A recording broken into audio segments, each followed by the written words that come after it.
Hello, my name is Danny Eller. I'm an NRA certified instructor. But don't worry, I'm not going to be teaching you anything about firearms tonight.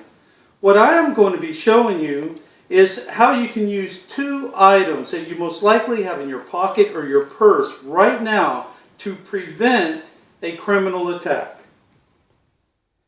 But first, before we go to that, I need to teach you about awareness. You have to be aware to use anything that defend or prevent criminal activity. You have to be aware first. And there are 4 levels of awareness. Of course, there's unaware.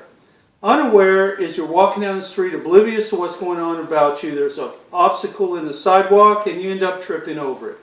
You're unaware of all those things and items around you. The next is aware. You're aware of those obstacles. You're able to walk around them and you're aware of the people and items around you. And then there's alert.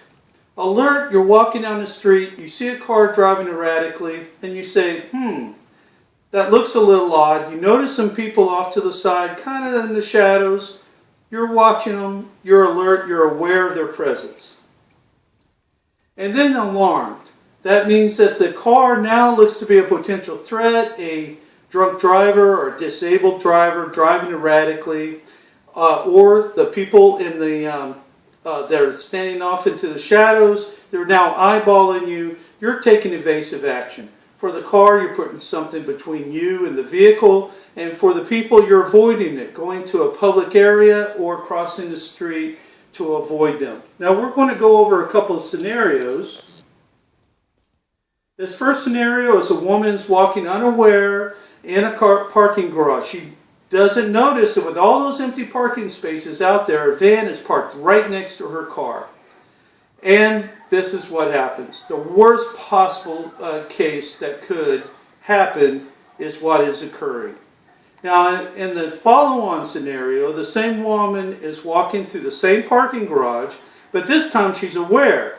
She sees all those empty parking spaces, a van parked right next to her car. She becomes alert, and then she sees enough that she's alarmed to the point that she pulls out her cell phone to report it and avoids the area.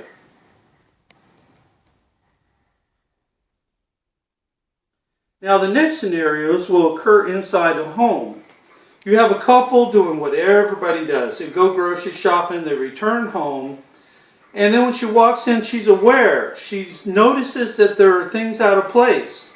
And then she becomes alerted, and then she notices a person inside the home. She's alarmed. They evacuate the home, and she pulls out her cell phone to call at a distance from the home. And then the next scenario, you have a criminal cutting the phone lines and the alarm to the home. And here's a woman unaware, doing what anybody would do, reading a book, watching TV, talking on the phone, sleeping in their bed. She's unaware, but something finally gets her awareness and alerts her. Now she's going to be checking it out. She's alert to the point that she's going to be checking it out. And then she goes to a level, she increases to a level of alarm, checks the lock, and then she starts looking outside to see what the potential threat could be. Those 2 items we talked about are a key fob. If you drove here, you probably got a key fob. And cell phone. Just about everybody has a cell phone today. But you got to realize that cell phone needs to be charged. So these are 2 items that you need with you or around you at all times. Now you think, why the key fob? Well, at night, you're on bed nightstand, you got your cell phone. You keep it on a charger because it's not going to do any good if you leave it in your purse or your pants pocket overnight, and then the next day you need it and there's no charge on the battery. And the key fob, why would you need that at your nightstand? Well, here's why. You have a built-in alarm that will attract attention. Now let's go over the scenarios. The woman in the parking garage. She could say, well, look, I don't want to cry wolf. I don't want to call the police, So hit the panic alarm and stand back at a safe distance and see what happens.